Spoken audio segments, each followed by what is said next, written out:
Okay, now May Day is generally seen as a celebration of the struggles and achievements of the labor movement around the world. But this definition is not linked clearly enough to the radical origins of the history of May Day, to the Haymarket Massacre in Chicago in 1886, when police opened fire on workers making demands for an 8-hour day. Who were those workers? There's one of them right here. Who were those workers? And what were they really calling for? Well, they were not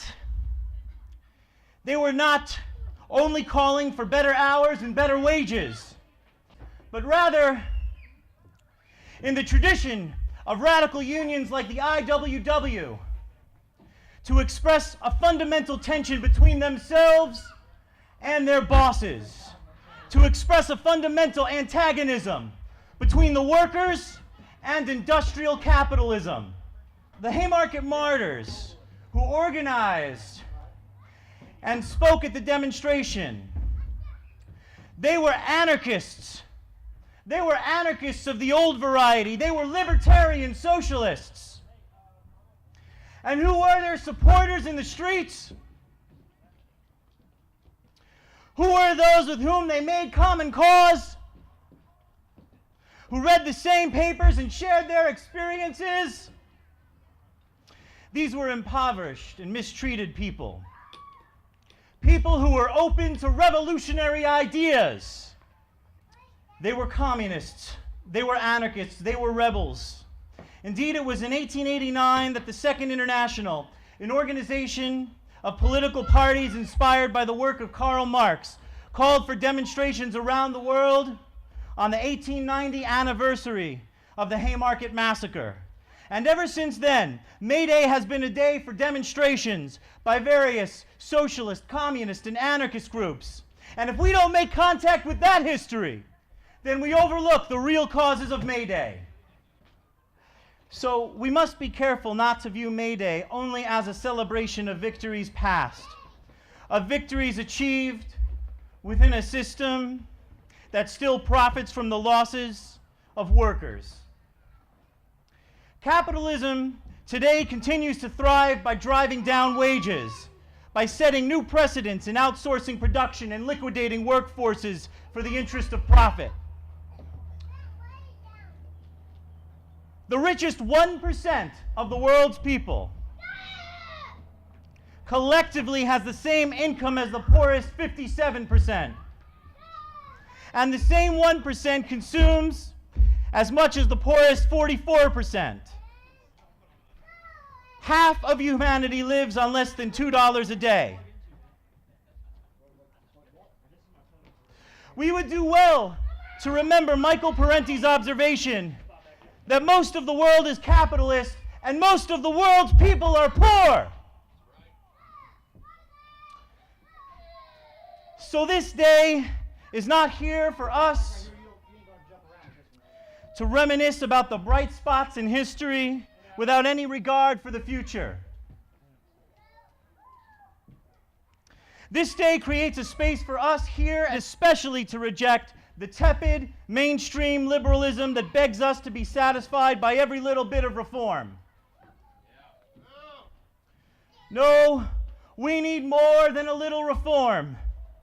No liberal victory has done anything to reverse the ever-growing distance between rich and poor. So where are we today?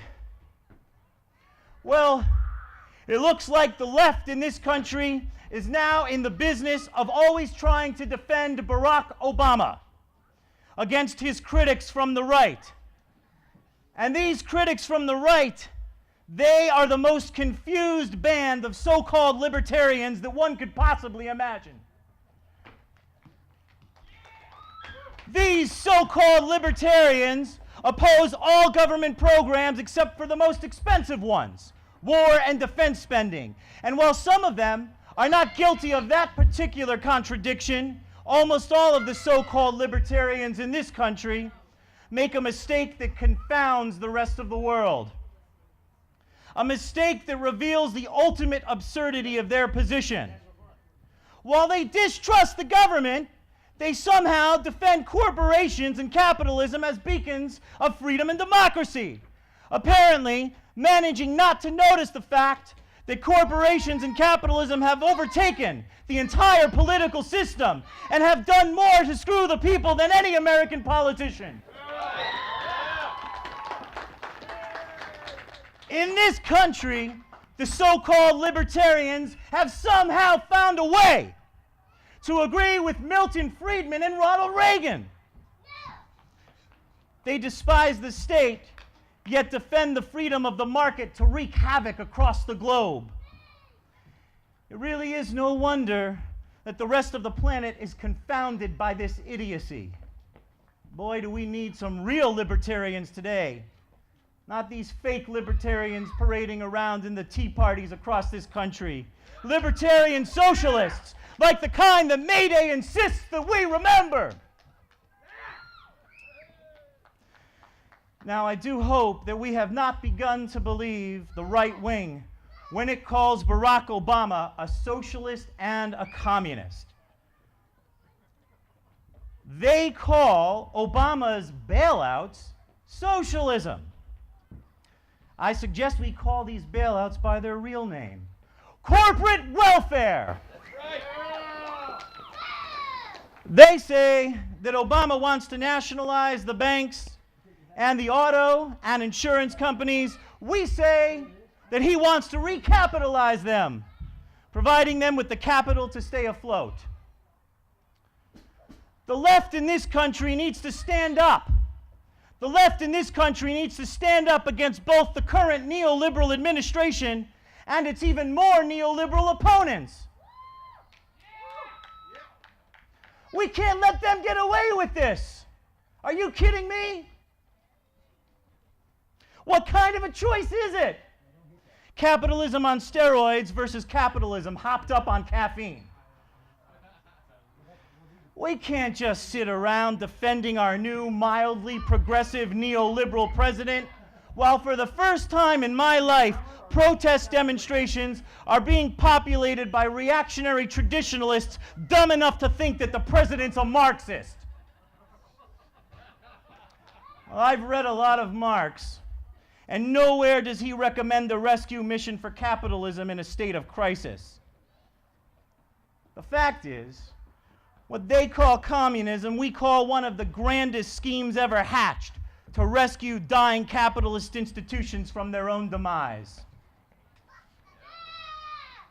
Now, unfortunately, we were not ready for this present crisis. If we were, maybe we could have seized the opportunity to point out the different direction, a new paradigm. And don't tell me it's impossible. It wasn't too long ago that the Zapatistas in Mexico pointed out a different way forward in 1994 when few thought that one was possible. And more recently, many of us have learned about tumultuous uprisings in Greece and France. Greece has seen the fiercest unrest in decades in cities across the country. In France, the Left Party and the new anti-capitalist party have enjoyed robust revitalization in light of economic crisis that has, in our country, driven the government toward new precedents in corporate welfare. But all is not lost. In fact, today, people, many of whom are not even legally citizens, are standing up and demanding rights as human beings across this country.